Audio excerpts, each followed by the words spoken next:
Last month, I went to a dialogue writing competition and failed. Before that, a computer competition, again a failure. Both were in my skill set and yet I could not succeed. However, these two incidents taught me something valuable, something to keep in mind for the rest of my life. Learning from mistakes while failing can be good. This is Midansh, an 8th grader, and I'm here to talk about something to my audience on how we perceive failure and how we can turn it into success. Let's start with my very own experience. I went to that dialogue writing competition with this. This is my confidence. Plain, clean, perfect. But that day when I began writing, my ideas, they felt boring. My lines, they felt forced. Halfway through, I realized I had failed. And then my confidence became this. My confidence was broken, crumpled. I was saddened and looked into my sheet of paper, smoothed it out.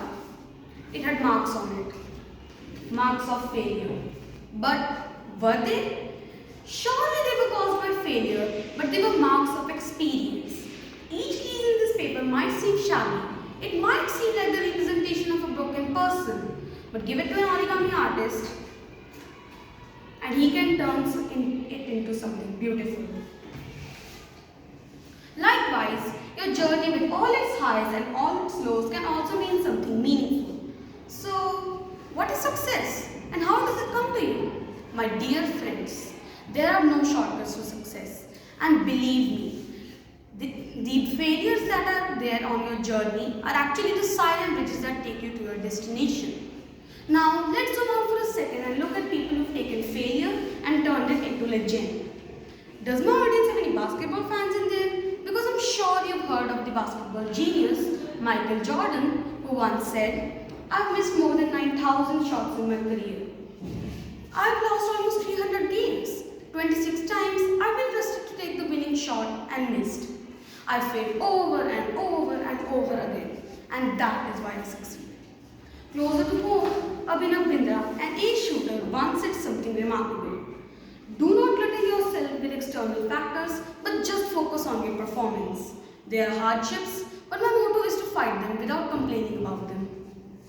But even with all these examples, there is one warning we must keep in mind. Repeated failure is dangerous. Look at this clock. It's stuck at 3. This makes it useless, pathetic. But think about it. Isn't it correct exactly twice a day for each 3 AM and PM? Now compare that to an ever-running clock, but it is 5 minutes late. Would that ever be correct? No, it would never be correct. And that is the difference.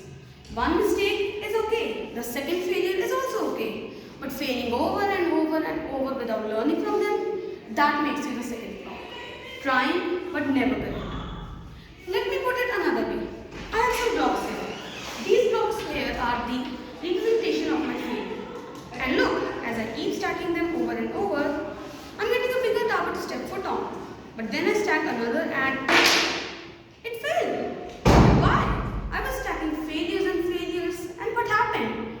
That is the reason, friends. By failing over and over, you will accomplish nothing. But by failing once or twice and learning from them, you'll definitely be able to succeed in your goals. So, what to do? Keep learning, pushing, and improving yourself until you arrive. Each mistake is a message telling you how to do better next time. So, the next time you fail, don't shut down. You're just getting closer to the brighter light waiting at the top. This was Midansh. Thank you.